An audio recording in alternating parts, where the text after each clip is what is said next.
YouTube. My name is Elizabeth. Welcome or welcome back to my channel, Bookends and Books. We are less than a week away from Valentine's Day, and that puts me in the mood for romance. And we are also in the middle of the Retro Romance Readathon. That is an event hosted by Stormy from Storm Reads and Sarah from The Bookish Knitter. And we are invited to read romance books that are at least 20 years old. So that means published in 2005 or earlier, because 20 years old is retro. I am double retro.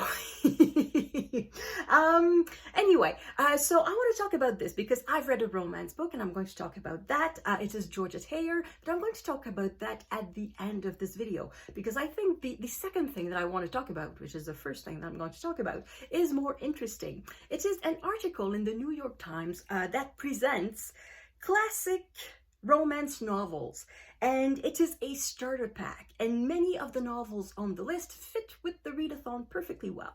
So what I'm going to do is that I'm going to leave a link in the description box to the article from the New York Times because I'm not going to read it completely, though I'll probably read about half of it. So the half that is the half, I don't know if it's the half exactly, but the books that fit the publication date of 2005 or earlier. So the ones that fit the Retro Romance Readathon, I'm going to read the snippet, what the author wrote about that.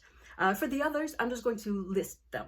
I'm just going to list the book and the author, and if you want to read more, you'll have to subscribe probably to the New York Times or try to have access to it through your library. Many libraries have access to digital subscriptions of various newspapers around the world, so you may want to try that.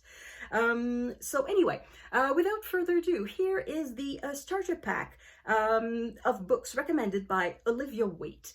And as she says, this is not a best of list. So what she does is that she takes sort of an archetype, a trope of romance books, and she recommends a book for that. So the first example in the oldest book in our list, Whisk Me Away to the Glamour of Mid-Century Paris. That is something that sounds good. The title that she chose is Under the Stars of Paris by Mary Burchell, and it is a Harlequin romance from 1954, and it is a book number 1964. That's the number that is on the top, and the book was published in 1954. So here's what she says about it. One of the charms of older category romances is that they now read like they're historicals. Mary Burchell's heroine in Paris is a mid-century couture model, a mannequin as they were known, heartbroken over a faithless former fiancé and enthralled to a stern couturier whose gruff manner hides a gratifying amount of passion. This is a taffeta world of photographers, fabrics, and cocktail parties, where a wine spill could ruin a girl's career. And that sounds just adorable, and I want to read it. But the thing is, it's a book from 1954. How easily available is it?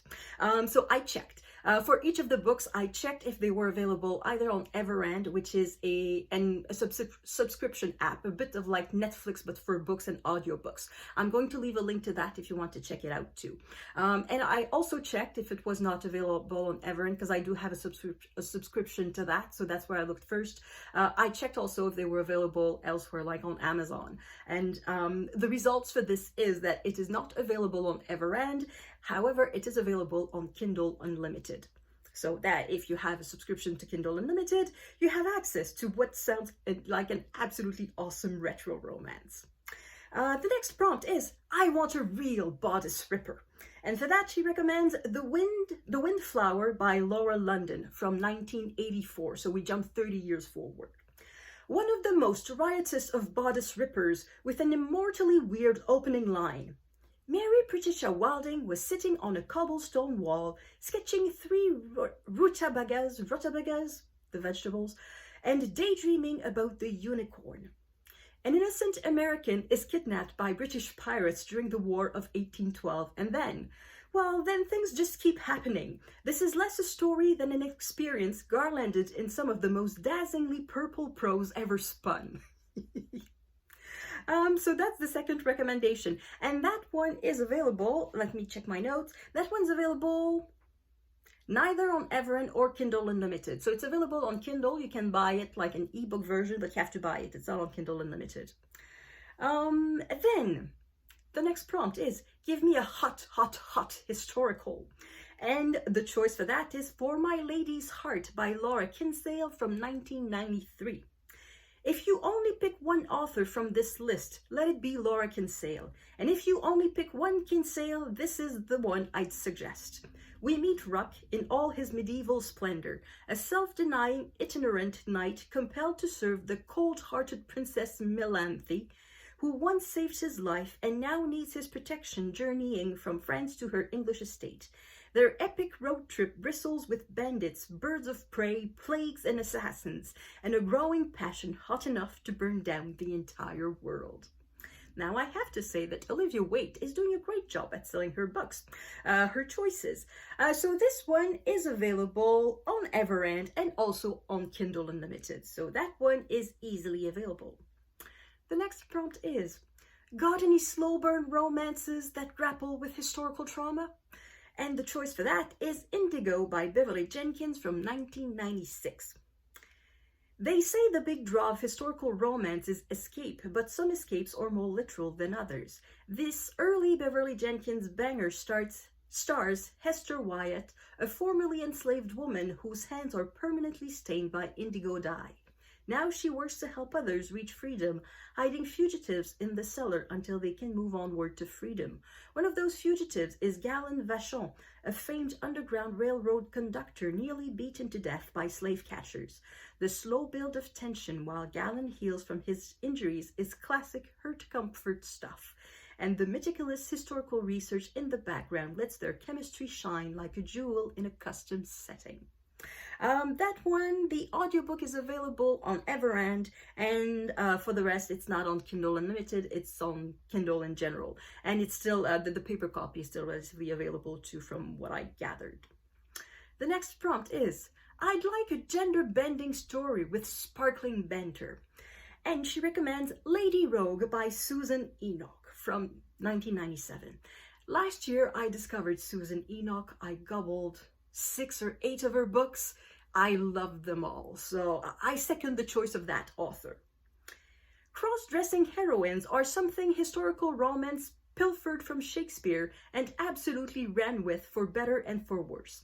Kit Brandley is disguised as a man and sent by her father to spy on the Earl of Everton, but the Earl immediately discovers the ruse and then buys her a bespoke masculine wardrobe so she can swan about London with his rakish friends, charming the debutantes and breaking everyone's heart.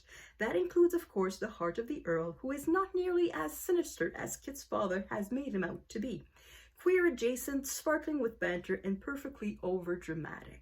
That also sounds adorable. And this one is one of the books that is neither on Everand or Kindle Unlimited. It's available on Kindle as ebook. As paper book, I think it's rather difficult to get. Well, in a used book. The next prompt is, I want to linger inside a gorgeous, slow burn love affair. And the recommendation is The Proposition by Judith Ivory, and it is from 1999. A possible controversial choice, but the gorgeousness and strangeness of Judith Ivory's prose is irresistible. This is a gender-swapped My Fair Lady, where the linguist Lady Edwina Bolash, prim, traumatized, accepts an aristocrat's bet to pass off the Cornish Cockney rat-catcher Mick Tremor, earthly, adorable, as a viscount at her cousin's upcoming ball. There's nothing more quintessentially romance than the section where Winnie offers to show Mick her legs if he'll shave his mustache. Negotiations take 3 full chapters, and you're on the edge of your seat every minute. Now I want to read that scene. The Proposition is available on Everand, both as ebook and audiobook. It is not on Kindle Unlimited, but it is available on Amazon, so you can buy the ebook.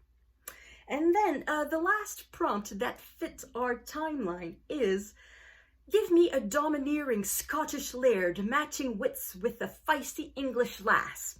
And that is Ransom by Julie Garwood. It is from 1999.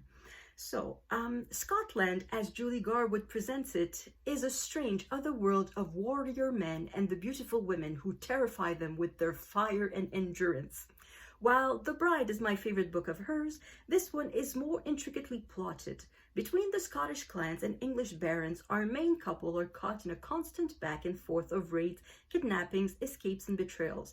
Our captivating heroine, Gillian, is resourceful, resentful, and in one scene handles pain so fearlessly that she leaves a half-dozen burly Scots trembling in existential terror. No, existential horror, sorry. So that sounds rather good too. I kind of noticed there's quite a few historical novels in there. So this one is available on Everend, both as ebook and audiobook, and is not on Kindle Unlimited, but is on Kindle in general. And all the other books are not in our retro romance category. So I'm not going to read the blurbs, but I'm going to give you sort of the prompt with the title. So if you would like a suspenseful love story set in Victorian London with magic if possible, the recommendation is Second Sight by Amanda Quick, and it is from 2006. I want an over-the-top, thrilling rom-com. So the first rom-com of the entire list.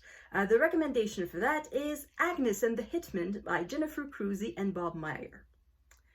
Give me a tortured hero.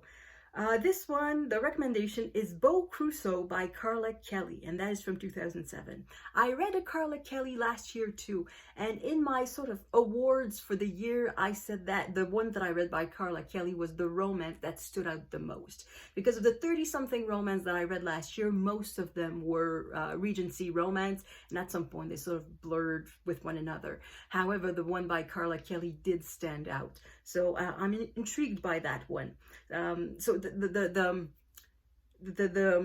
little thing with that particular hero, the reason why he's tortured is that while he was on a shipwreck, and he survived by eating his shipmates. So a bit of a cannibal hero. That is something we don't see often in romance. And next we have I'm Looking for Enemies to Lovers, The Spymaster's Lady by Joanna Bourne, that is from 2008, and that is also looks like a Regency romance. I Want Something Lush and Sensual, bonus points for espionage. For this, she recommends Your Scandalous Ways by Loretta Chase from 2008. And that one was also a historical romance. Well, it's hard to say because the lady is a bit undressed, but I think it's supposed to be Regency or perhaps Victorian. Give me a juicy sapphic vampire love story. Okay, that one stands out. That one is not the classic historical Regency romance. The recommendation is Better Off Read by Rebekah Weatherspoon. I'll read you the first sentence of the author's summary, of the article's author's summary. Look, if you don't perk up at the phrase vampire sorority, then what are we even doing here? So that sounds like a good sale too. Got any great rivals to lovers book?